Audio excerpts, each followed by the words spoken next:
The front door clicked shut behind me, and I froze. I wasn't supposed to be home for another 3 hours. Grading midterms at the school always kept me late. But today, the silence I expected was replaced by something else. A hushed, frantic whisper drifting from the kitchen. My wife, Lauren, was on the phone, her voice low but sharp, like she was trying to keep a lid on a boiling pot. "No, he can't know yet," she hissed. "Not until after graduation. You promised." My stomach twisted. Graduation? That was Tyler's high school ceremony, just 2 weeks away. Who could know what? I took a step forward, the floorboard creaking under my weight, and the whispering stopped. Dead silence. Then, her head poked around the corner, her face pale, eyes wide like a deer caught in headlights. "Nathan, you're home early." Her voice was too bright, too forced. I forced a smile, playing dumb, but my mind was already racing. "Yeah, finished grading early." "Who are you talking to?" She waved a hand, casual as anything. "Oh, just work. Budget stuff. You know how it is." But I didn't know. Not anymore. I'm a high school history teacher, and if there's one thing I've learned from digging into old wars and forgotten treaties, it's that secrets always leave clues. And Lauren? She was a terrible liar. Her hands were trembling as she poured a glass of water, spilling half of it on the counter. I wanted to demand answers, to shake the truth out of her, but I stopped myself. I needed evidence, not accusations. That night, as she slept, I lay awake, staring at the ceiling, my mind piecing together fragments like a shattered Roman vase. What was she hiding? And why did it involve Tyler? The questions gnawed at me, but I knew one thing for sure. I wasn't going to sit back and wait. I had to dig deeper, even if it meant unearthing something I couldn't unsee. By morning, I had a plan. I've always been a puzzle solver. It's why I teach history. Not the dry dates and names nonsense, but the real stuff. Conspiracies, betrayals, the kind of mysteries that make you question everything. I once spent 3 months piecing together a theory about a lost Civil War cipher, just for the thrill of it. Lauren used to tease me about it, calling me Sherlock whenever I got that glint in my eye. But now, that same obsession was turning on her. I couldn't shake the memory of her voice on that call, the way it cracked with panic. "He can't know yet." Who was he? Me? Tyler? Someone else? I told myself I was being paranoid, that I was turning a molehill into a battlefield. But then I remembered how often she'd been working late these past few months, how she'd dodge questions about her day with a smile and a subject change. I started small, methodical, like I was decoding some ancient text. First, I checked her calendar. Nothing unusual, just the usual PDA meetings, yoga, work dinners. But then I noticed something. Every Tuesday, she had a blank spot from 6 to 8 p.m. No label, no notes, just empty. For a woman who scheduled her grocery runs down to the minute, that blank space screamed louder than any alarm. I decided to test it. That Tuesday, I called her at 6:30, casual as anything.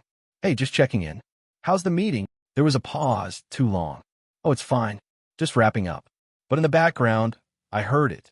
The faint clink of a glass. The murmur of a crowded room. Not an office. A restaurant. My heart sank, but I kept my voice steady. "Great. See you soon." I hung up, my hands shaking. She wasn't at work. She was lying. Therefore, I had to know where she really was. That's why, the next Tuesday, I made my move. I left school early, parked 2 blocks from our house, and waited. When her car pulled out, I followed, my heart pounding like a drum. I wasn't ready for what I'd find, but I couldn't stop now. I tailed Lauren's car through the winding streets of our sleepy suburb, keeping my distance like some amateur sleuth in a bad detective novel. My palms were sweaty on the steering wheel, my mind screaming at me to turn back, but I couldn't. I had to know. She pulled into the parking lot of a dimly lit diner on the edge of town, a place I'd never seen her mention, let alone visit. I parked across the street, watching as she stepped out, her posture stiff like she was bracing for something. Then, a man emerged from the shadows to meet her. Not just any man. My father, Richard. My chest tightened. Richard, the retired lawyer with a silver tongue and a smile that could charm a snake, had always been too close to Lauren for my liking. But this? Sneaking around behind my back? I wanted to storm over, demand answers, but I forced myself to stay put, to observe. They sat by the window, their heads bent close, her hands gesturing wildly, his face calm, almost amused. I couldn't hear them, but I didn't need to. The body language told me everything. This wasn't a casual catch-up. This was serious. My mind raced, jumping to conclusions. Affair, blackmail, something worse. But then my phone buzzed, snapping me out of it. A text from Lauren, running late at work. Don't wait up. The lie stung like a slap, but it also lit a fire under me. If she thought she could play me for a fool, she was wrong. I drove home, my anger simmering, but I knew I needed more than suspicions. That's when I remembered the phone. The next morning, while Lauren was in the shower, I grabbed it from her nightstand, my heart pounding. Her password was still Tyler's birthday. Sloppy, predictable. I opened her messages, scrolling past the usual work chatter, until I found an unsaved number. The texts were cryptic but damning. Tyler's graduation is soon. We need to tell him before then. My breath caught. Tell him what? I heard the shower shut off, and I quickly locked the phone, slipping it back. But the words burned into my brain, demanding answers. I barely slept that night, my mind churning like a storm-tossed sea. Tyler, my son, the kid I'd raised from diapers to varsity football, the one who called me dad, without hesitation, even during those awkward teenage years when we barely saw eye to eye. I thought about how he'd inherited my temper, but not my love for history, how he'd roll his eyes whenever I dragged him to Civil War reenactments.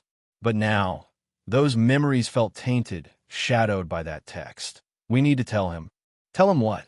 That his mother was cheating? That his grandfather was somehow involved? I tried to push the thought away, to tell myself I was overreacting, but the pieces didn't fit. And then there was Richard, my father, the man who'd always treated family like a chessboard, moving us around to suit his needs. He'd never liked me much, too soft. He'd say too busy playing with dusty books, instead of chasing power like him. But Lauren? He adored her, always complimenting her, always finding excuses to drop by. I'd brushed it off as harmless, but now it felt sinister. The next day, I called in sick to work, something I never do, and sat at the kitchen table, staring at a blank notebook. If this were a historical mystery, I'd start with the facts, Lauren's lies, Richard's involvement, the mention of Tyler. But history also taught me something else. People lie for a reason, and the truth is always uglier than you expect. I decided to test the waters, to see how far the lies went. That evening, I casually asked Lauren about her day, watching her face for tells. Oh, just the usual, she said, her smile tight. What about you? I leaned back, forcing a grin. Funny thing, I ran into Dad today. Said he saw you at some diner. Her fork froze halfway to her mouth, her eyes darting to mine. Oh, yeah, I forgot to mention. He needed advice on some legal stuff. Legal stuff, right? Her lie was so flimsy, it almost insulted me. But I nodded, playing along, knowing I needed more. That's when I decided to go nuclear, a DNA test. I ordered the DNA kit online, my hand shaking as I clicked purchase. It felt absurd, like something on a daytime talk show, but I had to know. If Lauren was hiding something about Tyler, if Richard was involved, I needed hard evidence, not just suspicions. The kit arrived 2 days later, discreetly packaged, and I waited until Tyler was at football practice to swipe his toothbrush. I told myself I was being paranoid, that the results would prove me wrong, that I'd laugh about this someday. But deep down, I knew better. History doesn't lie, and neither does science. The wait was agonizing. 10 days of pretending everything was normal, of smiling at Lauren's lies, of nodding at Tyler's stories about college applications. When the email finally came, I locked myself in the bathroom, my heart pounding like a war drum. I opened the results, scanning the jargon, until the words hit me like a punch to the gut. Probability of paternity, 0%. Tyler wasn't mine. The room spun, my vision blurring. 18 years of memories, first steps, bedtime stories, the time I taught him to ride a bike, crumbled into dust. I wanted to scream, to break something, but instead, I acted. I stormed into the living room, where Lauren was folding laundry, and threw the results on the coffee table. Explain this, I growl, my voice low, dangerous. Her face went white. her hands trembling as she picked up the paper. Nathan, I can explain, she stammered, but I cut her off. 18 years, Lauren. 18 years of lies. Who's the father? She started crying, babbling about a mistake, a one-time thing, but she wouldn't name him. My temper, the one I'd fought so hard to control, snapped. Get out, I said, my voice cold. Both of you. Now. Tyler came home an hour later, confused, pleading, but I wouldn't hear it. You're not my son, I said, the words cutting me as much as him. I watched them pack, watched them leave, and told myself I'd done the right thing. But as the door slammed shut, a small, nagging voice whispered, what if I'd just made the biggest mistake of my life? The house felt like a tomb after they left, silent, hollow, wrong. I stood in the doorway, watching Lauren's taillights disappear down the street, Tyler's silhouette hunched in the passenger seat. My chest ached, but I shoved it down, telling myself I'd done what any man would do. Betrayal like that? It demanded action, not hesitation. I poured a whiskey, my hands still shaking, and sat at the kitchen table, staring at the DNA results. 0%. The words mocked me, a cold, scientific slap to 18 years of fatherhood. I thought about Tyler's face as I kicked him out, confusion, hurt, betrayal mirroring my own. He'd begged to stay, swearing he didn't know, but I hadn't listened. I couldn't. My temper, the one I'd inherited from my father, had taken over, and now here I was alone. I tried to focus on Lauren, on her lies, but my mind kept drifting to Richard. That diner meeting, the way he'd leaned in, calm and smug, while she panicked and gnawed at me. Was he the one? The thought was absurd, but history taught me better. Power-hungry men like Richard thrived on control, on secrets. I remembered how he'd always hovered around Lauren, his compliments too sharp, too pointed. I'd brushed it off, but now it felt like a puzzle piece I'd ignored. I grabbed my notebook, the one I used for my historical mysteries, and started writing. Fact 1. Lauren lied about Tyler's father. Fact 2. She's meeting Richard in secret. Fact 3. Something about Tyler's graduation is critical. I stared at the list, my mind racing. If this were a Civil War cipher, I'd look for the hidden pattern, the key to unlock the truth. But this wasn't history. This was my life. I wanted to confront Richard, to demand answers, but I stopped myself. I needed more evidence, something concrete. That's when I remembered Lauren's old desk, the one she never locked.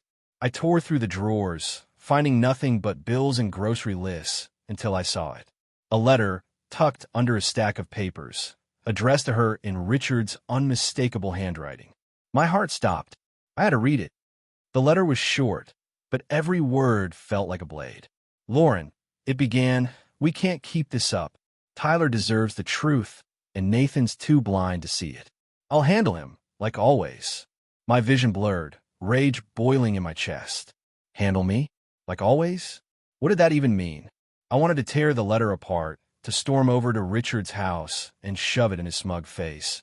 But I forced myself to breathe, to think. This was a clue, not the whole story. I needed to be methodical, not reckless.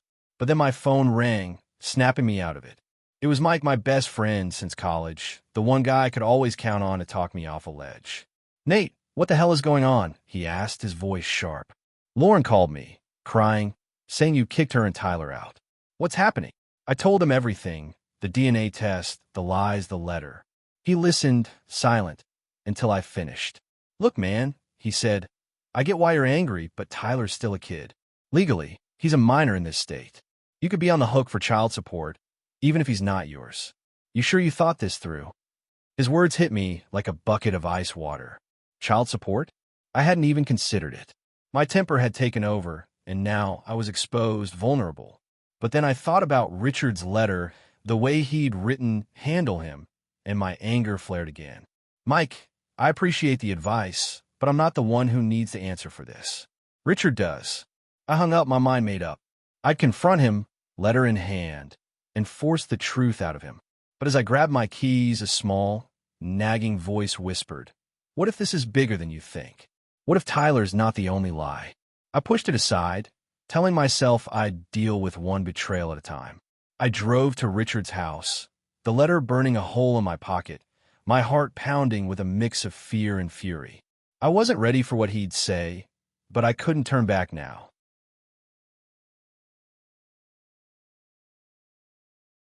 Richard's house loomed at the end of the cul-de-sac, a pristine McMansion that screamed money and control. I parked crooked, too angry to care, and marched up the steps, the letter crumpled in my fist. I pounded on the door, my temper a live wire, and when he opened it, that smug grin on his face nearly pushed me over the edge. "Nathan," he said, his voice smooth as silk, "to what do I owe the pleasure?" I didn't waste time. I shoved the letter in his face, my voice low, dangerous. "Explain this. Now." He took it, his grin fading, and scanned the words like he was reading a grocery list. Then, to my shock, he chuckled.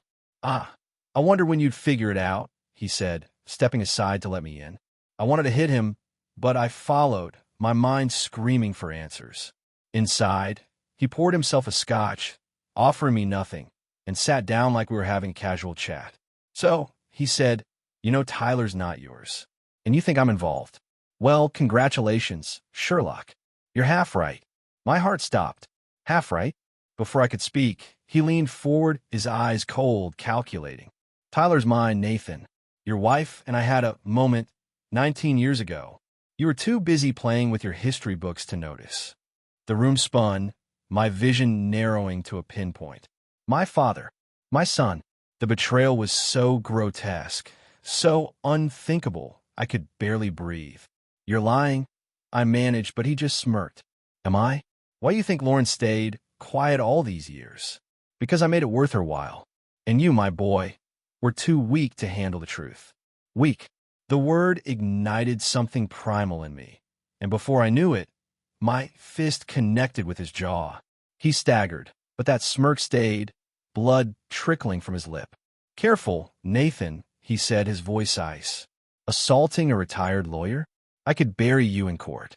I wanted to hit him again, to wipe that grin off his face, but I stopped myself. He was right. I'd already acted rashly once with Lauren Tyler. I needed to be smarter. I stormed out, his laughter echoing behind me, vowing to destroy him. I drove home in a daze, Richard's words replaying in my head like a broken record. "Tyler's mine."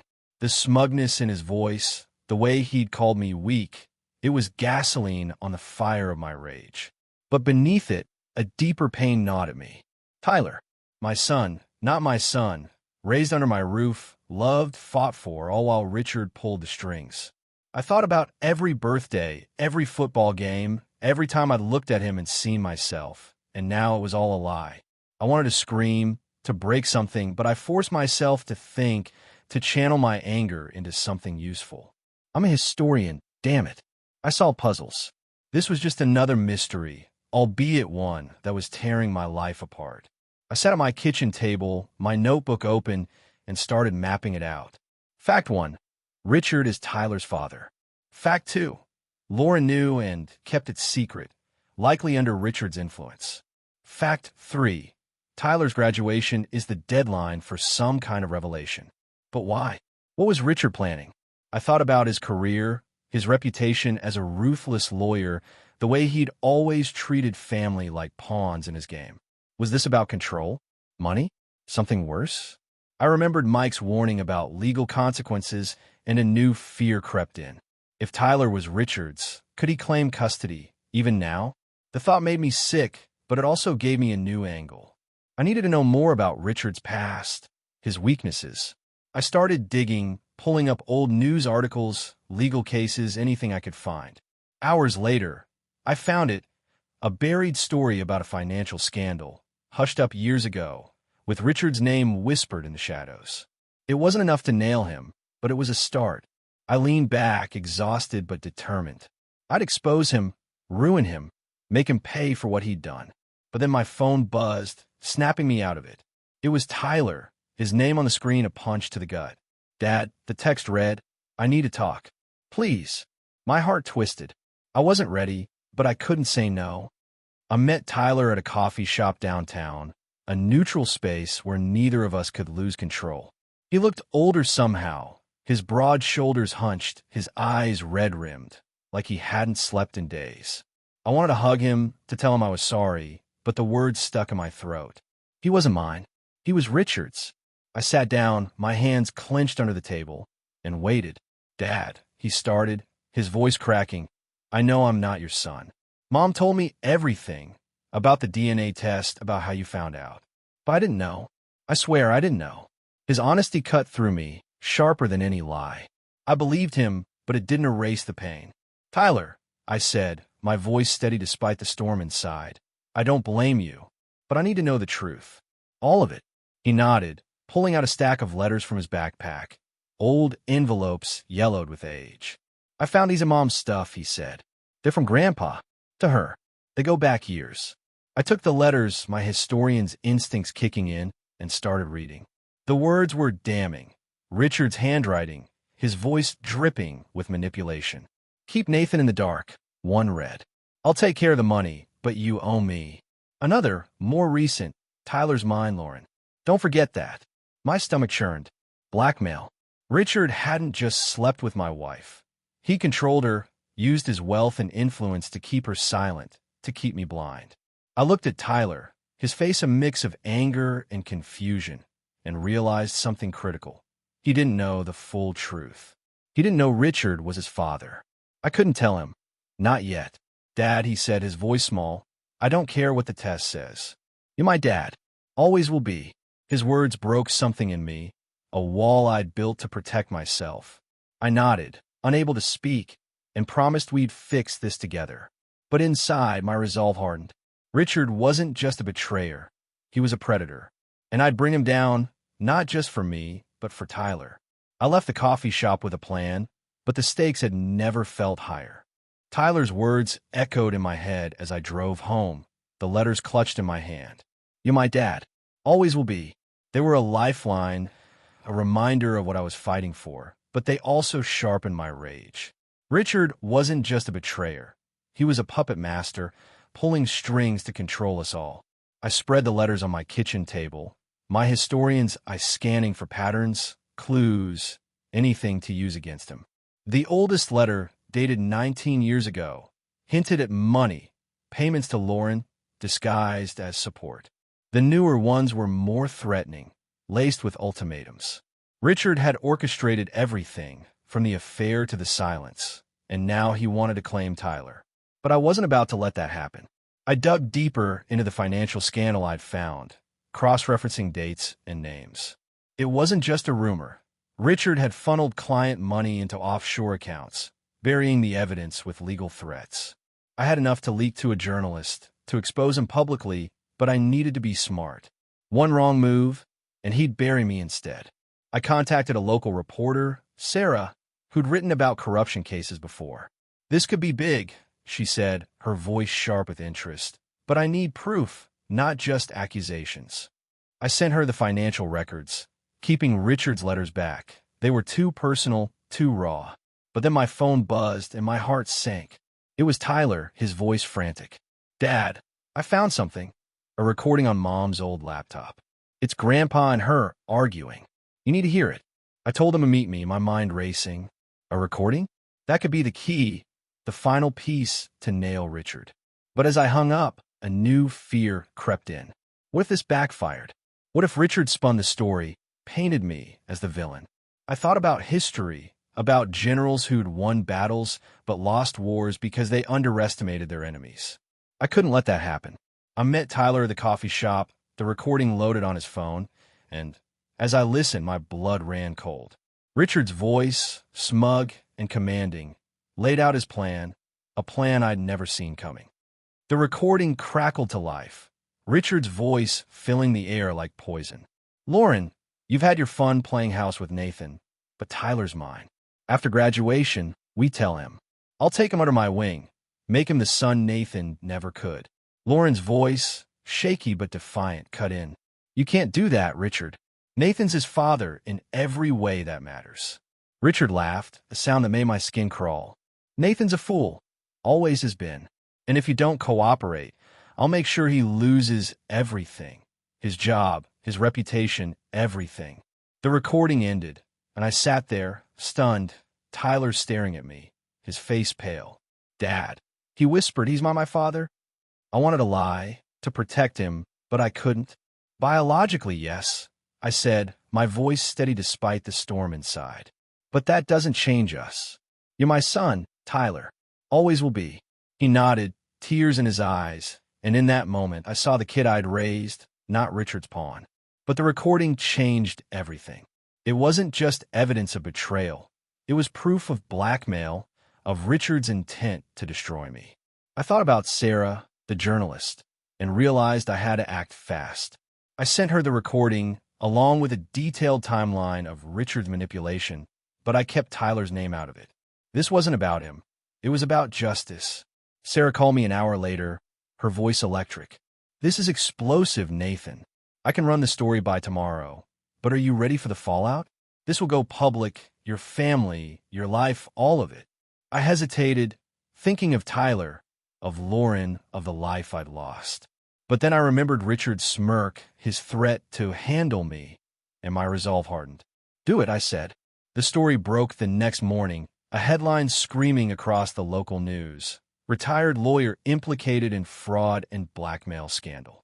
I watched Richard's empire crumble, his face on every screen, but the victory felt hollow. Because then the calls started, colleagues, neighbors, even the school board, all questioning my role, my stability. I'd won the battle, but the war was far from over. And Richard? He wasn't done fighting. The fallout was immediate and brutal. By noon, Richard's scandal was everywhere.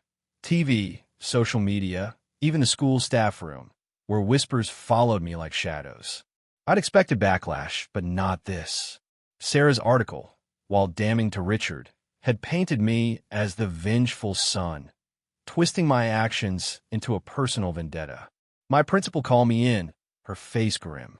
"Nathan, I have to suspend you, pending an investigation. The board's worried about the optics. Your name's all over this mess." Suspended. From the job I loved, the one thing keeping me grounded. I wanted to argue, to explain, but I saw the bigger picture. Richard had planned for this, spinning the narrative to protect himself. I drove home, my anger simmering, only to find a legal notice taped to my door, a restraining order filed by Richard, claiming I was unstable and a threat. I laughed, a bitter, hollow sound, because it was so predictable, so him. He couldn't fight the evidence, so he'd fight me, dragging my name through the mud. I called Sarah, my voice tight. "He's counterattacking. What do I do?" She sighed, her tone weary. "Lay low, Nathan. The truth's out there, but public opinion's fickle. Let me dig deeper. Lay low." That wasn't me.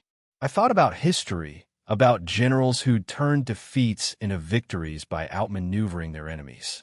I needed a new strategy, something Richard wouldn't expect. That's when Tyler called, his voice urgent. "Dad, I went through more mom stuff. There's a bank statement, payments from Grandpa, going back years. It's not just blackmail, it's fraud." I met him, the statement in hand, and saw the proof, hundreds of thousands, funneled through shell accounts, all tied to Richard. It was the missing piece, the key to burying him for good. But as I planned my next move, a new fear crept in. What about Lauren? She'd been complicit, yes, but the recording showed her fear, her resistance. Was she a victim too? I pushed the thought aside, telling myself I'd deal with her later. For now, Richard was the target. I sent the bank statement to Sarah, my heart pounding, but I knew the risks. This wasn't just revenge anymore. It was survival. The next week was hell. The restraining order kept me from confronting Richard, but it didn't stop the fallout. My suspension became a local headline, twisted into a story of teacher instability, and parents started pulling their kids from my classes. I sat at home, my notebook open, my life in ruins, and wondered if I miscalculated. History taught me that victories often come at a cost, but this felt like defeat. I thought about Tyler, about his loyalty, his pain, and realized I'd dragged him into this mess too. I'd kicked him out blinded by rage, and now I'd exposed him to public scrutiny. The guilt was a weight I couldn't shake, but it also fueled me. I couldn't give up, not now. Sarah called, her voice sharp with urgency. "Nathan, we've got him. The bank statement ties Richard to a federal investigation. Money laundering, fraud, the works. The FBI's involved now, but you need to watch your back. He's desperate, and desperate men do desperate things. I thanked her, my mind racing. The FBI? That was bigger than I'd imagined, but it also meant I'd won. Richard's empire was crumbling, his name synonymous with scandal. But the victory felt empty. I thought about my temper, how it had cost me Lauren, Tyler, my job, and realized I needed to change. I couldn't keep fighting fire with fire. That's when Tyler showed up, unannounced, a USB drive in his hand. "Dad," he said, "there's one more recording." I didn't want to hear it, but you need to. I plugged it in, my heart pounding, and listened as Lauren's voice, tearful and broken, filled the room. "Richard, I can't keep doing this. Nathan deserves better. Tyler deserves better." Richard's response was ice cold. "You think you can walk away? I'll ruin him, Lauren. His career, his life gone." The recording ended, and I sat there, stunned. Lauren hadn't just betrayed me. She'd been trapped, manipulated, just like me. The realization shifted something in me, a crack in the armor of my anger. I looked at Tyler, his face a mirror of my own pain, and made a decision. Revenge wasn't enough. I needed to rebuild, for him, for us. But first, Richard had to pay. I arranged a final meeting with Richard, using Sarah as an intermediary to bypass the restraining order. We met in a public park, neutral ground, the USB drive burning a hole in my pocket. He showed up, his suit pristine, his smirk intact, but I saw the cracks, bags under his eyes, a tremble in his hands. He was beaten, and he knew it. "What do you want, Nathan?" he asked, his voice dripping with disdain. To gloat. I shook my head, my temper in check for the first time in months. "No, Dad. I want you to confess. Publicly. The fraud, the blackmail, everything. Or this recording goes to the FBI, and you spend your golden years in a cell." His smirk faltered, his eyes narrowing. "You wouldn't. It'd destroy Tyler, too." I leaned in, my voice low, steady. "Tyler's stronger than you think. And he's my son, not yours." For the first time, I saw fear in his eyes, and it felt good. Not the fiery satisfaction of revenge, but the quiet strength of justice. He agreed, his confession live-streamed by Sarah's outlet, a public unraveling of his empire. The FBI moved in, the headlines screamed, and Richard's name became a cautionary tale. But as I watched it all, I felt no joy. I thought about Lauren, about the recording, about her fear, and realized I judged her too harshly. I found one last letter slipped under my door, her handwriting shaky. "Nathan," it read, "I stayed with Richard because he threatened your career, your life. I'm sorry. I hope you can forgive me." The words hit me like a punch, reframing everything. She wasn't innocent, but she wasn't the villain I'd made her out to be. I met Tyler the next day, offering him a chance to rebuild, to heal. "You're my dad," he said, his voice firm, and I knew we'd make it together. I'd changed, from a man ruled by temper to one guided by purpose. The scars remained, but so did the lessons. Thank you for tuning into Tori's story. We appreciate every single one of you. We'd love to know what part of the world are you watching from right now. Let us know in the comments.